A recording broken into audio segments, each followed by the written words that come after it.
Bonjour. Rapidement, je me présente, je suis le docteur Christian Roche. Mon parcours, en quelques mots, Université de Lyon, Sud, 4e année de médecine, je rencontre le docteur Paul Nogier, qui m'apprend un outil fabuleux qui s'appelle le pouls de Nogier et que j'utilise dans ma pratique quotidienne. Ensuite, j'ai la chance de collaborer avec l'Université de Genève, à l'hôpital universitaire de Genève, pour m'occuper de la douleur chronique. Et sur cette douleur chronique, j'ai appliqué les principes que je vais vous montrer ici. Je ne vais pas rentrer dans le détail de mes résultats avec ma technique et l'association SWD. Je l'ai fait l'année dernière à la première conférence, j'avais parlé du sommeil. Et sur le sommeil, on a d'excellents résultats dans la pratique de l'appareil de Mel. Mais je vais vous présenter en fait l'approche globale. On va parler un petit peu, peut-être plus de philosophie, je ne sais pas, que de médecine. Bon, en tout cas, je remercie également Hervé de m'inviter à chaque fois et le professeur Mel qui doit être ici. Je le remercie de ses travaux et je pense que c'est un rebelle. Voilà, et je pense qu'on a besoin de rebelles aujourd'hui puisque la société a besoin d'être un petit peu réélectrisée et réinformée. Et il faut beaucoup de courage pour être en phase avec les codes de la santé actuelle. Je pense que vous voyez ce que je veux dire. Alors, comme le dit Linus Pauling, la vie, ce n'est pas les molécules, mais le lien qui existe entre elles. Et je crois que cette première phrase est fondamentale lorsqu'on veut comprendre l'utilisation des ondes scalaires et, si j'ai bien compris, je ne suis pas physicien, des neutrinos, qui sont la particule vectrice de l'onde. Tu me confirmes? D'accord. Et pour pouvoir rentrer dans le détail, je vais vous présenter un nouveau modèle de l'humain pour une santé globale. Ce modèle, je l'ai développé il y a maintenant 22 ans et j'en ai fait une méthode qui s'appelle l'ortho-énergie méthode que j'enseigne et que j'ai utilisée dans tout mon parcours et notamment à l'hôpital de Genève. Dans un deuxième temps, je vais vous parler du pouvoir des neutrinos, voir un peu comment je le positionne par rapport à cette pratique. Et je crois que je n'aurai pas le temps de parler du cas de la cellule altérée, puisque on m'a raccourci un peu mon temps de parole vu le retard qu'on prend. Mais si vous voulez en parler peut-être pendant le repas, je serai prêt à vous expliquer ce que j'ai vu par rapport à ça. Alors, en introduction, il y a 4 choses à savoir. Premièrement, le cœur voit avant le cerveau. Ça, c'est ce qui va nous ouvrir sur la pulsologie. Je pense qu'il est essentiel dans votre pratique, avec le SWD, d'utiliser des systèmes de mesure sur mesure pour pouvoir identifier les temps de traitement, le type de protocole, les types de produits que vous allez mettre sur l'appareil. Alors, on a parlé du pendule, pourquoi pas, je ne suis pas forcément opposé. Pour moi, le pouls a un intérêt vraiment fondamental, on va le voir, c'est qu'il travaille directement avec l'énergie du cœur. La deuxième notion à comprendre lorsqu'on travaille avec les ondes scalaires, je pense, c'est le fait que la conscience n'est pas dans notre cerveau. Je vais vous l'expliquer. Ensuite, c'est l'approche que j'ai développée, toute la trame en fait de mes découvertes, elle s'est faite à travers le constat de qu'est-ce qui se passe lorsque 2 gouttes d'eau rentrent en contact, lorsque 2 molécules d'eau rentrent en contact. Ça m'a permis de développer le concept de l'interface et derrière de voir l'homme un peu à la façon de 2 gouttes d'eau. Et enfin, quatrièmement, mes livres de chevet actuels, c'est un peu pour vous donner mes références et la bibliographie que j'utilise pour développer mes recherches. Voilà. Premièrement, le cœur voit le cerveau. Je ne sais pas si vous connaissez cette étude qui a été faite par le Heart Institute, qui utilise la variabilité cardiaque, la cohérence cardiaque. En fait, ils ont mis des individus avec des électrodes au niveau du cerveau, des électrodes au niveau cardiaque, et il y avait des images qui apparaissaient sur un ordinateur avec des images positives et puis des images de stress, des images négatives. Ils se sont rendus compte, quand ils ont fait leurs mesures, que c'était le cœur qui réagissait avant les mécanismes du cerveau. C'est-à-dire que le cœur prime lorsque nous parlons ici, lorsque nous discutons, lorsque nous sommes avec nos patients et que nous souhaitons les soigner, les guérir, il faut, comme disait Dr Intawong hier, il faut poser son cerveau. Donc je vous en prie, commencez par poser votre cerveau et essayer de construire cette dynamique cardiaque. L'expérience va plus loin puisqu'ils se sont rendus compte que l'ordinateur sortait des images aléatoires. Ils se sont rendus compte que le cœur avait une perception avant même que l'image n'apparaisse. Alors ça ouvre quelque chose qui nous place dans la dimension de se dire nous sommes dans un espace-temps. Voilà, je vais vous montrer un peu comment je le vois, mais nous sommes en relation avec quelque chose qui touche la temporalité. La L', temporalité. On va en parler. Vu que le cœur voit avant le cerveau, la pulsologie de Nogier nous permet de travailler avec des messages qui nous apparaissent directement par la prise du pouls.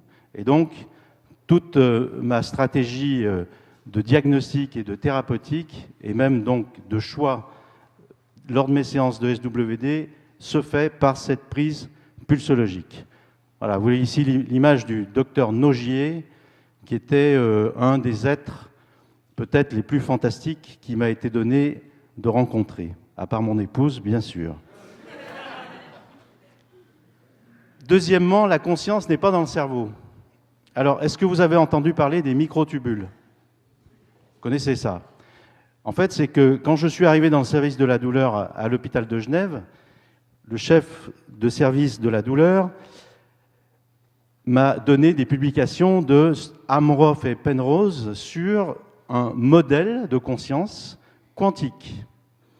Et ce modèle a ensuite été repris, développé, critiqué, bien évidemment, mais on sait aujourd'hui que nous avons à l'intérieur de nos cellules un cytosquelette duquel émerge, vous voyez, un peu de cette façon, émerge de l'information, émerge de la conscience, avec en moyenne 40 effondrements par seconde. C'est-à-dire que là, on est en train, nous, dans cette prise de conscience, ce rapport, on est en train de faire des effondrements avec nos microtubules, poussés un petit peu par ma voix, par aussi ce que vous avez en vous, vous effondrez. Ce n'est pas un très beau terme, mais ça s'appelle comme ça. C'est-à-dire vous fabriquez avec votre microtubule de la conscience. Et ensuite, c'est votre système neurologique, qui est finalement simplement l'écran de l'ordinateur.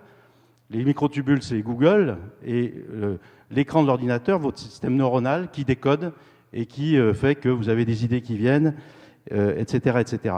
Il y a une chose à savoir, c'est le système microtubulaire, c'est 10 puissance 29 possibilités d'interconnexion, comparé à ce petit système neurologique. Voilà, arrêtez d'être intelligent, comme il disait, 10 puissance 15, ce qui est fortement dérisoire. Alors, la conscience n'est pas dans le cerveau, surtout chez les footballeurs, me dit ma fille, et elle me met LOL, bien évidemment. C'est pas vrai chez les rugbyman, ça. Hein, bon.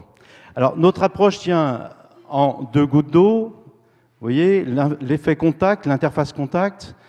Il y a 22 ans, en constatant ce qui se passait dans l'interaction entre ces 2 gouttes, nous avons capturé l'effet, nous avons capturé l'information et nous en avons développé des produits qui sont donc dynamisés par l'interface contact. Je ne vais pas vous en parler trop aujourd'hui, mais si vous voulez plus d'informations, je vous donnerai toutes les coordonnées à la suite. Et enfin, quatrièmement, mes livres de chevet actuels. Alors, on a le plaisir d'avoir Didier Van Kovlert, je pense que je n'écorche pas le nom, dans la salle. Je suis tombé sur son nouveau dictionnaire de l'impossible et il nous parle des ondes scalaires, il nous parle des éléphants, etc. C'est magnifique. Je ne sais pas où il est. Didier, il est là, voilà. Donc vous pouvez l'applaudir parce que c'est quelqu'un qui a le courage, vous voyez, de parler de tout ça. Et dans cette société mécanique, déterministe, c'est-à-dire dans cette société qui fait plus rêver du tout, eh bien, c'est bien d'avoir des individus, des êtres comme ça pour un peu pousser ces informations. Deuxième livre de chevet, Philippe Guillemant et Jocelyn Morisson. Je ne sais pas si vous connaissez ces travaux-là sur la physique de la conscience. Ça m'a beaucoup inspiré, ça a conforté mon modèle. On se retrouve dans plein de choses. Troisièmement, Massimo Teodorani, l'étranglement. Je ne sais pas si vous avez lu ça. Alors, en fait, je les ai mis un peu dans l'ordre de la facilité de lecture, hein, parce qu'au plus ça va, au plus ça se complique. Alors, on termine par Amorth et Penrose. Là, c'est incompréhensible, c'est de l'anglais, etc. Il faut bien lire l'anglais. Et puis, Hu-Ping Wu et Maoxin Wu, qui sont des Chinois qui ont poursuivi les travaux de Amorth et Penrose, etc., etc. Alors, la question, après ces prérequis, la question est, devons-nous changer notre vision de l'humain? Devons-nous changer la vision de l'humain? Et la question, elle peut se tenir en deux termes, c'est-à-dire, est-ce que nous, en plus scientifiques, médecins, etc., nous avons appris dans nos écoles à avoir une vision découpée? Vous voyez, on voit ici, c'est un petit peu comme cet institut de paléontologie. On voit l'homme avec des tiroirs, et puis on va chercher à ouvrir un tiroir, et à l'intérieur de ce tiroir, on va tirer une languette, tiens, une enzyme défectueuse par-ci, tiens, un problème de mécanique osseuse par-là, etc. On va changer la disquette à l'intérieur, on va refermer le tiroir, mais quid de tout le reste des tiroirs et de tout le reste des informations qui sont associées ici? L'autre vision globale, c'est de dire tout est interconnecté. C'est-à-dire que l'ensemble de l'équilibre de l'homme passe par une interaction permanente entre des niveaux d'information complexes, très complexes, multiples, sur lesquels on va pouvoir retrouver l'information génétique, l'information psychologique, l'information du comportement, l'information nutritive, l'information de l'activité physique, etc. Alors, j'ai eu l'idée de développer un modèle. Après, vous allez me dire ce que vous en pensez. Vous allez me critiquer ou m'encenser, je ne sais pas. Nous verrons à la fin. J'ai développé un modèle qui nous permet d'avoir une vision, à mon avis, globale, en tenant compte de toutes ces dimensions-là. Alors, comme Saint-Exupéry, on va dire, c'est pas dessine-moi un mouton, mais dessine-moi un humain. Vous savez que Saint-Exupéry, il dessine un mouton, et puis en fait, il dessine un vrai mouton. Puis le petit prince lui dit « je ne reconnais pas ce mouton », puis il a une patte qui est cassée, il est malade, etc. Alors il redessine un autre mouton, et puis le petit prince lui dit « non, mais je ne connais pas ce mouton, je ne reconnais pas un mouton ». Et Saint-Exupéry, finalement, lui dessine une boîte, une caisse, et à ce moment-là, le petit prince dit « ah oui, ça c'est vraiment un mouton qui est fabuleux ». Alors ça, qu'est-ce que ça veut dire? Ça veut dire que la vision ne peut pas être simplement faite par un dessin que l'on peut reconnaître.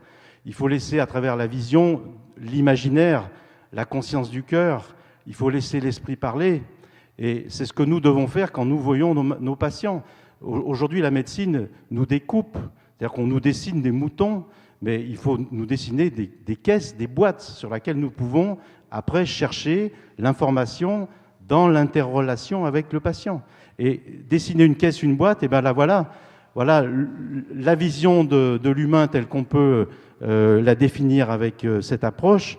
On va parler d'ensemble systémique, d'interface globale. Vous pouvez voir sur la gauche de l'écran, on a tous une histoire avec deux petites cellules qui nous ont construites. On va dire que ce sont nos mémoires de conception, de vie intra-utérine, de naissance, et puis tout ce qu'on a mangé. Est-ce que maman nous a désiré? Est-ce que maman nous a aimé?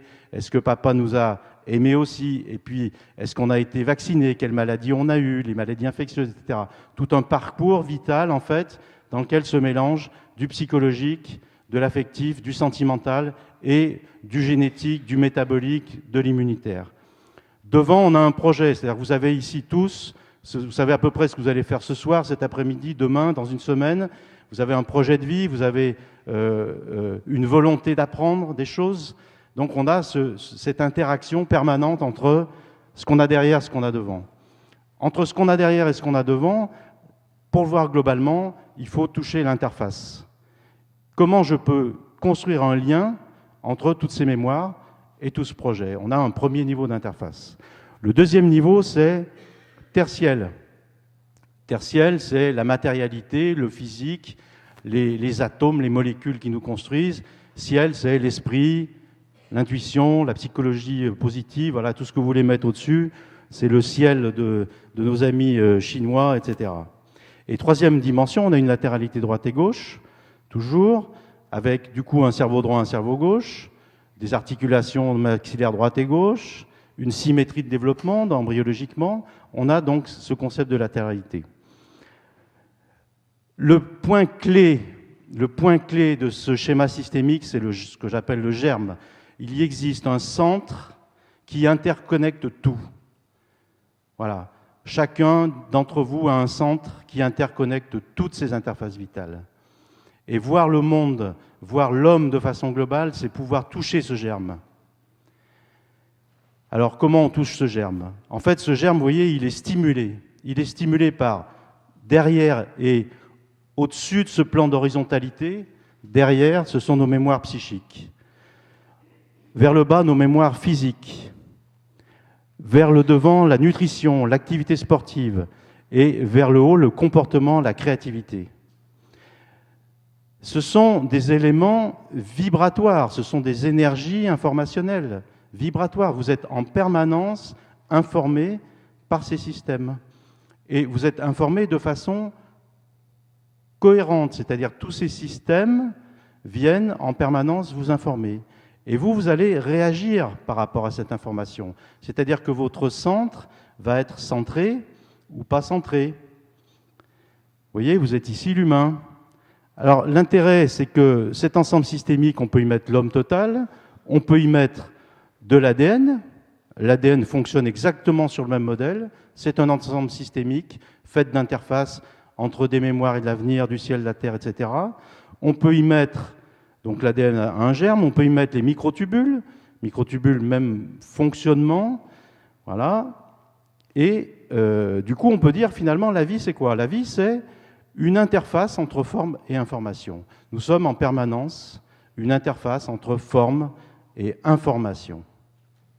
De l'infiniment petit à l'infiniment grand. Je vous donne un exemple. Quelqu'un qui a dans ses mémoires un abandon à l'âge de 3 ans, une séparation de ses parents à l'âge de 5 ans, un ADN plus ou moins défectueux, une épigénétique a mal fonctionné, il est McDo, fast-food, sédentaire depuis très longtemps, il a un comportement stéréotypé, il est dans la rigidité, il ne peut pas s'adapter aux situations. Bien finalement, qu'est-ce qui va se passer? Ces énergies d'informationnelles déstructurantes, dissociatives, vont lui fabriquer une forme totalement dissociée. Il va être totalement décentré, des axes totalement vrillés, et du coup, il va générer de la pathologie. Il va générer de la pathologie dans un premier temps. Vous voyez, on retrouve les axes ostéopathiques ici. Il va, dans un premier temps, certainement se vriller sur ces plans ostéopathiques. Si ça touche ensuite la cellule, il va se vriller sur ses cellules. Une cellule vrillée n'est plus fonctionnelle. Elle va se désadapter. S'il est vrillé sur ses microtubules, il va faire pas 40, 50, 60 effondrements de conscience par seconde. Il va faire 20 effondrements par seconde, 30 effondrements par seconde. Donc il va rentrer petit à petit, progressivement, dans une pathologie déstructurante. Voilà, son germe est dissocié. Du coup, on peut dire, avec ce schéma, nous sommes de l'information géométrisée qui doit se perfectionner. On peut passer de l'ego, vous voyez, l'ego ici n'a pas le sens classique psychanalytique, l'ego c'est la forme qui est construite par toutes les interactions qui nous structurent. Quelqu'un qui a un code génétique défectueux a un ego dissocié. Le moi, ça commence à mieux fonctionner. J'ai fait un peu de travail sur moi, je mange mieux, je fais plus de fast-food, je sais mesurer mon degré de stress, je sais mobiliser des forces comportementales qui me permettent de mieux m'adapter, je construis mon moi. Voilà. Ici, on va dire, bon, on a tous de l'ego, on a tous un peu de moi, et puis très certainement, troisième point, quand ça pulse vraiment, on peut toucher la notion du soi qui est peut-être justement cette connexion à la dimension atemporelle. Ce soi, c'est quelque chose que l'on va trouver dans la méditation, dans des énergies subtiles qui vont nous nourrir. Et vous voyez, en fait, à chaque étape, ce sont des plans de conscience qui évoluent. Qu'est-ce que guérir une personne? C'est lui faire évoluer ses plans de conscience. On peut dire donc, deuxième conclusion de la première partie, la santé se construit dans l'interface entre la recherche de la perfection de la forme et l'interface avec la perfection des informations, de l'infiniment petit à l'infiniment grand. Je fais juste un petit aparté, la perfection de l'information nous est donnée par le scalaire, nous est donnée par le neutrino. Le neutrino, c'est la particule parfaite, informante, qui va titiller nos formes, qui va réorganiser nos formes, si on lui donne l'information de forme adaptée. Pour ça, je suis un petit peu, on va dire, réticent à l'idée de ce qu'on a vu jusqu'à maintenant, de simplement donner des produits d'information aux patients. Je crois qu'il faut aussi leur donner des produits de forme. On en parlera, si vous voulez, dans les questions. Abordons le sujet des ondes scalaires, maintenant que vous avez vu la conception, on va dire, de l'être humain. Le pouvoir des neutrinos. Alors, si on place l'individu dans quelque chose qui lui permet de construire progressivement ses paramètres fonctionnels, c'est-à-dire de sortir de sa pathologie, de sortir de son ego pour construire son moi et son soi, on s'aperçoit que l'information du neutrino va devoir s'interfacer avec l'information de la forme. Globalement, ça veut dire quoi, ça? Ça veut dire « aide-toi, le ciel t'aidera ». C'est-à-dire si vous ne mobilisez pas les formes, vous pouvez leur apporter toutes les ondes scalaires que vous voulez, ça ne fonctionnera pas. Alors comment mobiliser les formes? Eh bien, on va en parler dans quelques instants. Vous voyez, ici, on a des niveaux de conscience, l'évolution de la conscience. Alors, comment mobiliser les formes? Eh bien, qu'est-ce qui fait l'interface entre l'ensemble de ces systèmes? Dans le corps humain, ce sont les molécules d'eau. Je vous ai parlé des microtubules. Les microtubules ont la particularité d'être hydratés d'une certaine façon avec des systèmes complexes, j'ai appelé ça des structures hydriques complexes, qui sont un peu des systèmes d'effets polaroïdes, polarisés. C'est des champs polarisés dans lesquels l'information va passer ou pas passer, et il y a une capacité de mobilisation de ce système hydrique pour laisser émerger la conscience à tel moment ou ne pas la laisser émerger. Si on construit une dynamique qui relie la perfection de la forme avec la perfection de l'information, on va embrasser quelque chose de très grand, c'est-à-dire l'individu va se construire dans cette globalité pour aller vers la santé parfaite, la cohérence, la sagesse, l'unité. Vous voyez, ici, on touche quelque chose qui est connecté sur une dimension tout à fait matérielle, c'est-à-dire qu'on ne peut pas partir, on va dire, dans un champ méditatif si on n'a pas construit un peu la maison, quoi. Alors la construction de la maison, c'est un peu ce qu'on a vu jusqu'à maintenant. On donne des produits, on donne des traitements, etc. On donne des dimensions qui vont nous mettre en forme. Mais il faut bien savoir le connecter, l'interconnecter avec cette construction qui nous vient du haut. C'est le monde de la synchronicité ici. C'est-à-dire que lorsque vous construisez cette dynamique, vous allez pouvoir connecter des informations descendantes qui vont vous donner du sens, mais qui n'auront pas de causalité. On sort de la causalité. Et la causalité, c'est quoi? C'est ça. La causalité, c'est de rester figé dans son ego, avec un centre complètement dissocié, qui crée la maladie, qui crée le chaos, qui crée le conflit. D'accord?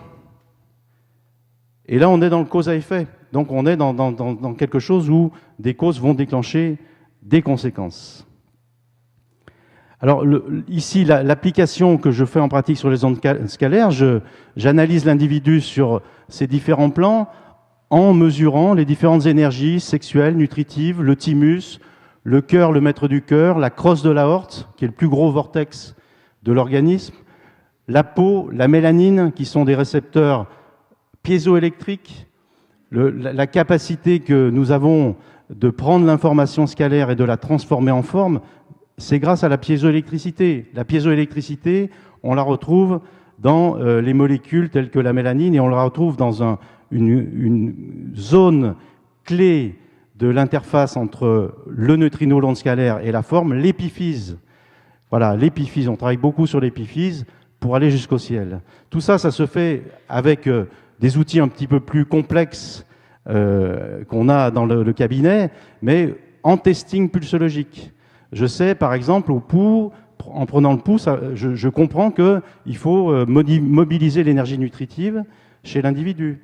De quelle façon? Et ben après, on a chacun nos petites cuisines. Je sais, par exemple, qu'il va falloir que je travaille sur la dimension cœur, mettre en route une énergie cœur qui va transférer de l'information.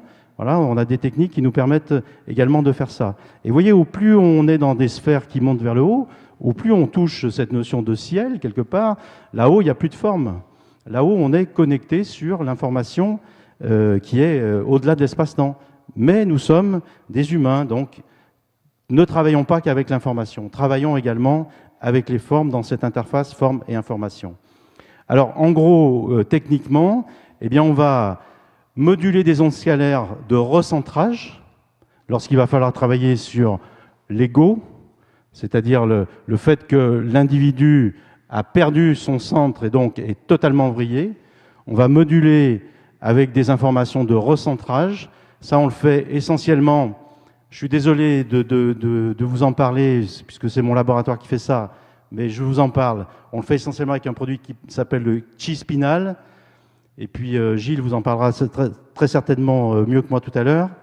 Ensuite, on module lorsqu'on est sur des zones du moi, c'est-à-dire qu'on a commencé à reconstruire un peu l'édifice.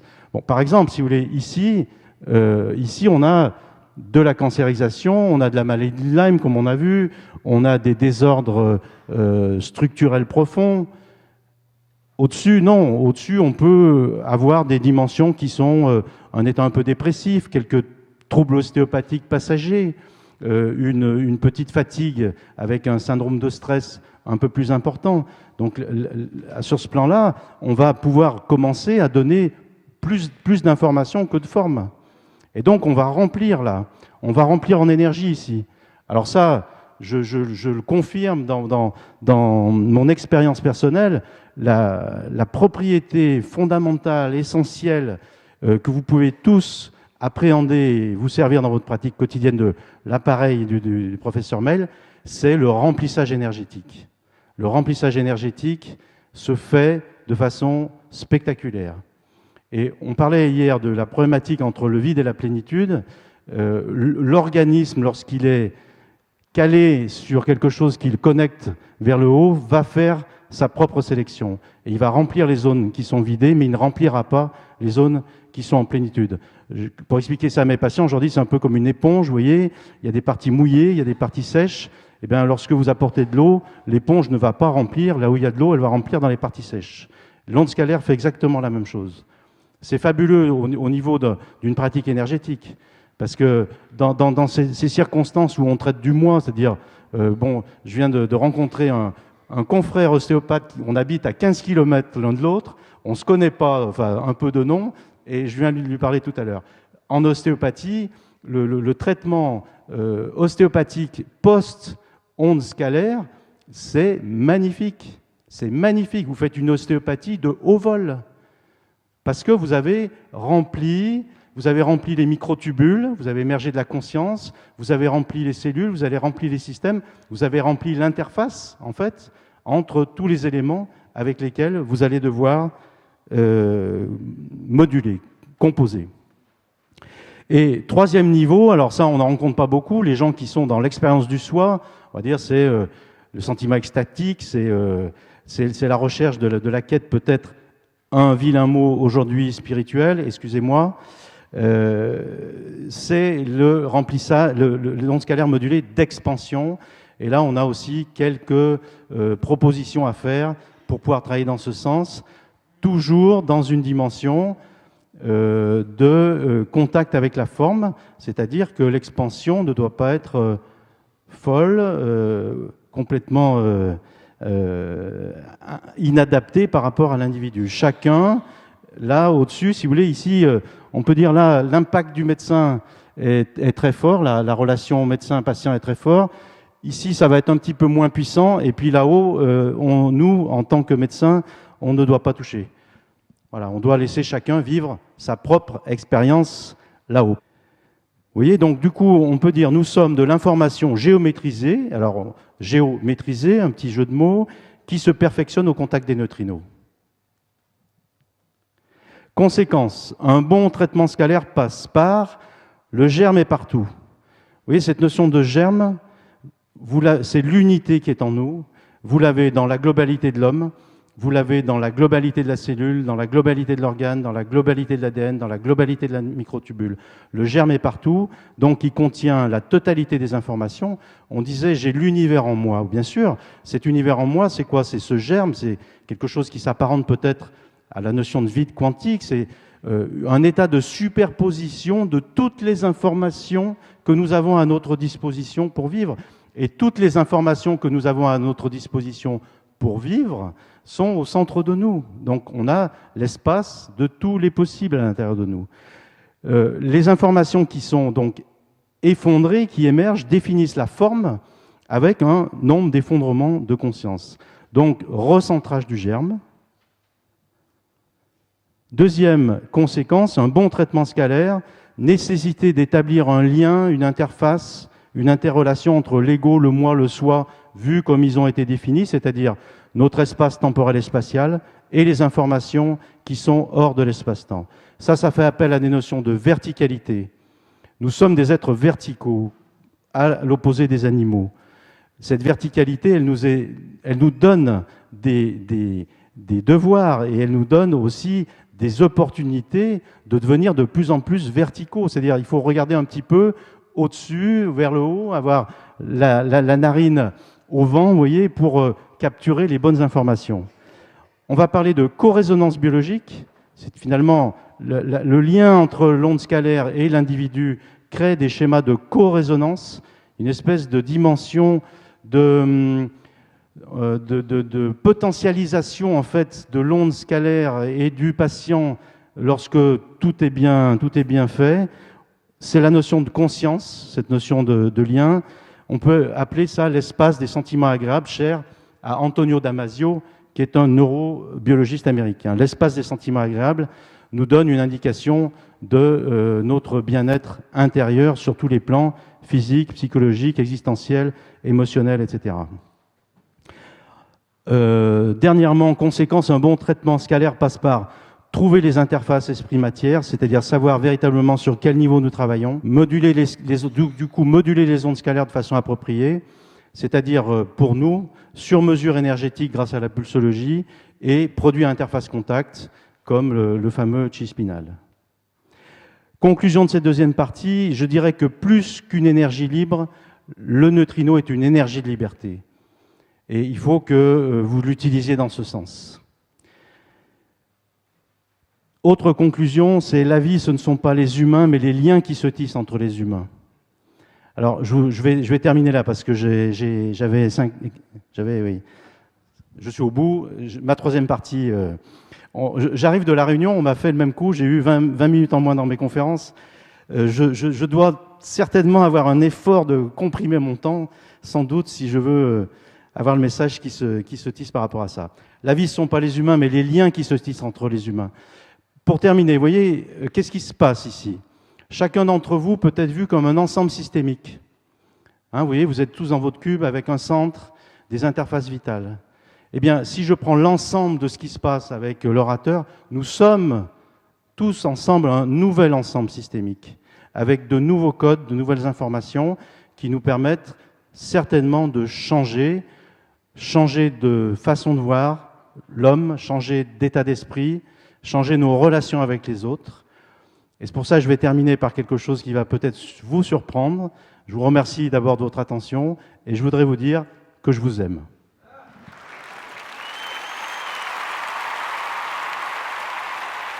Je voudrais simplement que vous nous précisiez, si c'est possible, quel est le rôle de la synchronicité au moment où, justement, le corps en a besoin d'un rééquilibrage. Et ça vient tout seul. La synchronicité arrive, mais elle n'est pas comprise. Elle reçoit des messages, mais la conscience ne traduit pas ces messages. C'est simplement une synchronicité qui arrive, certainement au bon moment.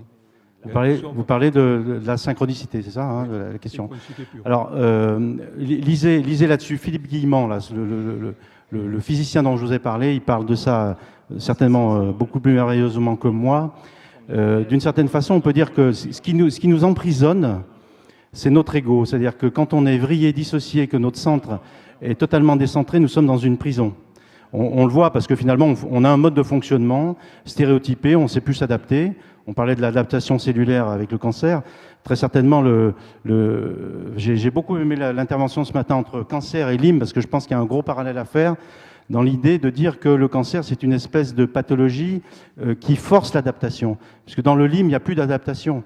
La cellule cancéreuse, elle, au contraire, a trouvé des facultés d'adaptation nouvelles, mais qui nous détruisent. Et donc, en fait, quand on est dans cet ego, impossible de vivre la synchronicité, c'est-à-dire quelque part, impossible de trouver du sens aux choses, du sens à notre vie. Et la guérison nécessite du sens. Donc, pour guérir, si vous voulez, il faut absolument monter les niveaux énergétiques, selon mon schéma, vers quelque chose qui emmène l'individu vers une acceptation totale de son être, de qui il est, même s'il a été blessé, abandonné, etc. Donc, derrière toutes les dimensions de relations profondes avec le fait de s'accepter physiquement, ça passe essentiellement par l'intestin grêle. C'est pour ça qu'on voit aujourd'hui beaucoup de pathologies du grêle, puisque le grêle, c'est l'organe qui fait le lien entre la nutrition, qui est devant nous, qui sont des formes que l'on va casser avec la mastication et qui vont nourrir l'organe qui nous permet de contacter notre être profond d'une certaine façon. Donc, ça passe par des dimensions comme ça, acceptation, etc. Et puis, derrière, l'erreur fondamentale que la science commet. Enfin, il y a 3 erreurs, hein, mais l'erreur fondamentale, c'est de dire la conscience est dans notre cerveau. À partir du moment où on dit la conscience est dans notre cerveau, nos neurones ne peuvent pas être sensibles à la synchronicité. C'est impossible. Nos microtubules sont sensibles à la synchronicité. Le nombre d'effondrements de 40 en moyenne, il a été calculé par des gens qui se sont mis en méditation profonde et qui ont perçu ces effondrements de conscience. Sachant que 40 secondes est une moyenne, cette amygdaline monte le nombre d'effondrements moyens à 72 par seconde. C'est-à-dire on est dans le rapport, on a parlé du 72 Hz tout à l'heure. Je pense que c'est un des chiffres clés de l'énergie, on va dire, bienfaitrice. Et donc, la notion de synchronicité, on doit l'appréhender par ce lien que l'on peut avoir avec la conscience telle qu'elle est véritablement, dans une dimension sur laquelle on a de l'information qui nous descend, et à travers ces informations-là, nous devons faire un effort pour y trouver du sens. Voilà. J'espère avoir répondu à votre question. Merci. Parfait. Pour la synchronicité, je vois la synchronicité comme une feedback loop, une boucle en retour de l'univers. Et plus la feedback loop est opérationnelle, plus la synchronicité apparaît. Je suis entièrement d'accord.